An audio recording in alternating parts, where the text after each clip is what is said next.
right, first question for Doc.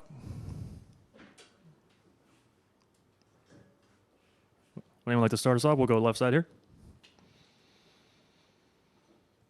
Dave, congratulations on the win. Phillips and Vesia, two low-cost pickups have been so huge for you all year. Tonight they come in, kind of staff with a rally. What do you make of where they've come from and what they've become for you? They've become huge, very impactful players for our ball club, for our bullpen. It's just a credit to the organization, finding these guys. I think Evan from Tampa and Alex from Miami, and they've just come in and continue to grow, get better. And I wish I could say I would have seen the leverage that they'd be pitching in a couple years removed. But a lot of people get a lot of credit, but those two guys most importantly. And tonight, Alex doing an up-down, Evan, finding a way to navigate that inning. And Evan's been huge for us all year. So very dependable guys. Go to Jorge on the right. Dave, what did you think of Julio tonight? Julio was good. I thought he was good. That fifth inning, I just think that, Myers hit a good breaking ball down below, put a really good swing on it. Then they just did a nice job building an inning right there. I thought during that inning, I don't recall how many pitches he threw. I just thought that the breaking ball just started not to be as sharp. The life to the fastball, even the profar, the last ball that he flew out, just didn't have the life to it. So I felt that, he did his job for the night. But, to give us 5 innings, 3 runs, got the win, really nice job. I know we talked about, how you guys are going to piece together, the late innings without a standard closer, I guess. Just tonight, how did that come together, going with Phillips and Vesia and, down the line?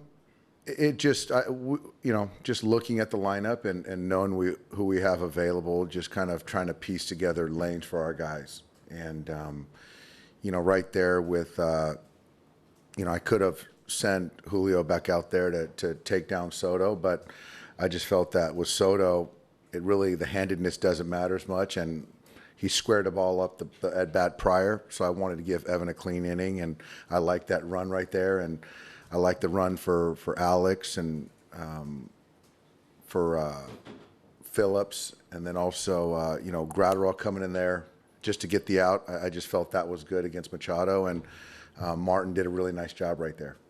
Go to the back left.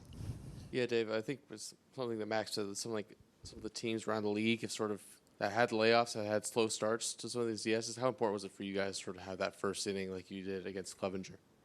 Really good. I thought our plan against Clevenger was really good.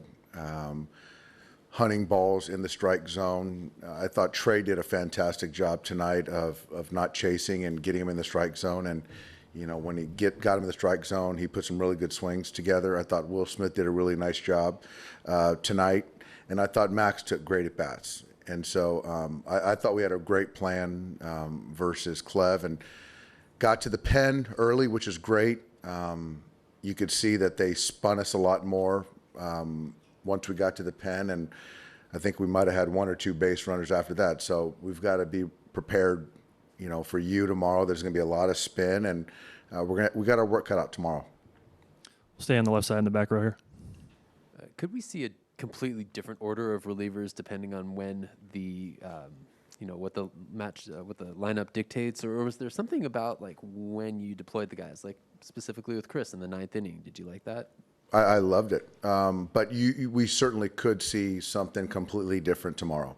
And I don't want to show my hand too much, but it's just kind of the luxury or the latitude, that we have with our guys, willing to pitch in any inning, any leverage.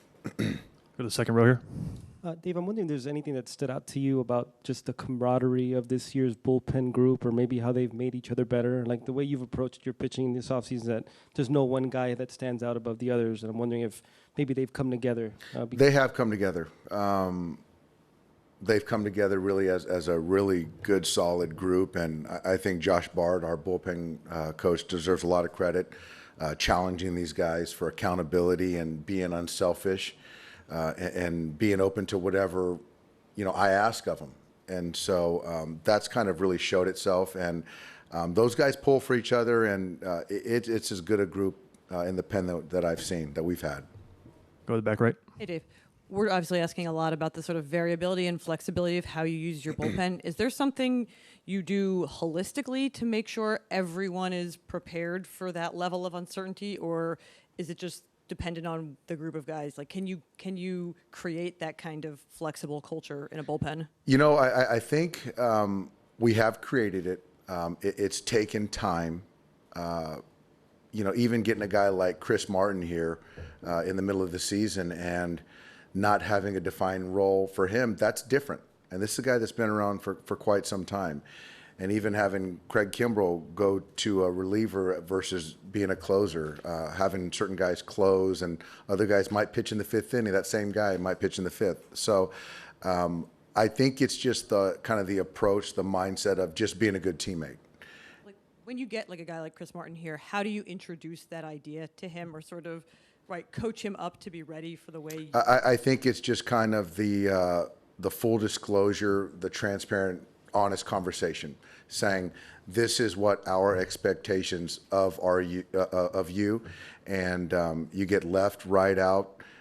We believe in you. You don't walk guys, and you know we'll give you a heads up, but I could use you as early as the fifth, and I can see you finishing games. And so, you know, if we do an up down, we're going to take care of your workload, and we've held true to that. And I think that players, you know, you kind of lay it out, give them expectations, but the main thing is to follow through, and I think we've done a good job with that. We'll take our last question here in the back row. That grounder, Myers hitting the sixth, did you think they were going to turn 2-2 on that? No, I thought it was almost past Gavin. Will did a really nice job of staying inside that baseball, but Gavin got a good jump on it, didn't panic, made a nice feed to Trey, and Will's a good runner. That was, for me, that was the play of the game. That was Evan's last hitter. They were stressed that inning, and so to be able to get out of that inning, to not have Alex come into the game, to do an up down, another up down, it was just kind of allowed us to kind of line up the pitching right there. So play of the game for me. We'll take our final question from Kirsten. Go ahead. Sorry, Dave. When it comes to just Gavin Lux, even Trey Turner, with how they kind of closed out the regular season, trying to find their swing, certain things at the plate, how important is it and how big is it for them to kind of come in, have big swings like today, and kind of set the tone for themselves here in the postseason? It's great. You know, for us to have a game where Mookie, Freddie, and Justin don't do anything offensively, and to win a ball game is a good thing. And now it speaks to Trey having just really good at bats tonight, and he's been searching. He's been searching the last few weeks, and that last day of the season I thought was a really good day for him. But to kind of fine tune some things, certainly results matter, and so to kind of hit some barrels, swing at strikes, take balls. Certainly it's going to carry over. Our expectation is it will. And Gavin, I trust him. He looks over the baseball really well, identifies strike and ball. And so for him to get a big hit early, I think that's something that, you know, for a younger player, that momentum, you know, is a good thing. Thanks, Dave. Thanks, guys.